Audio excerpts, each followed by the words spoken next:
Chẳng nói Campuchia thayត្រូវបញ្ឈប់ការបាញ់ប្រហារគ្នាជាបន្ទាន់ភារកិច្ចបន្ទាន់គឺត្រូវបញ្ឈប់ការបាញ់ប្រហារគ្នាឲ្យបានឆាប់ចាប់ផ្ដើមសន្ទនាឡើងវិញនិងដោះស្រាយចំនួនព្រំដែនដោយសន្តិវិធីហើយរីករាយក្នុងការបង្កើតលក្ខខណ្ឌឡើងវិញនិងផ្ដល់វេទិកាសម្រាប់ការសន្ទនានិងកិច្ចចរចារវាងភាគីទាំងពីរទាំងនេះជាខ្លឹមសារដែលឯកអគ្គរដ្ឋទូតចិនប្រចាំកម្ពុជាលោកវ៉ាងវិនពីងផ្សព្វផ្សាយឲ្យដឹងក្រោយពេលលោកដានស៊ីជូនមន្ត្រីបេសកជនពិសេសទទួលបន្ទុកកិច្ចការអាស៊ីនៃក្រសួងការបរទេសចិនបំពេញទស្សនកិច្ចនៅក្នុងប្រទេសកម្ពុជានិងថៃដើម្បីសម្របសម្រួលឲ្យមានការឈប់បាញ់គ្នាក្នុងជម្លោះព្រំដែនកម្ពុជាថៃ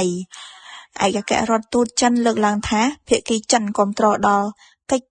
ខំប្រឹងប្រែងសម្របសម្រួលរបស់អាស៊ាននិងគាំទ្រទូនាទីដ៏សំខាន់របស់ក្រុមសង្កេតការណ៍អាស៊ានក្នុងការឃ្លាំមើលបទជប់បាញ់រីករាយក្នុងការបង្កើតលក្ខខណ្ឌឡើងវិញនិងប្រើវេទិកាសម្រាប់ការសន្ទនានិងកិច្ចចរចារវាងភាគីទាំងពីរ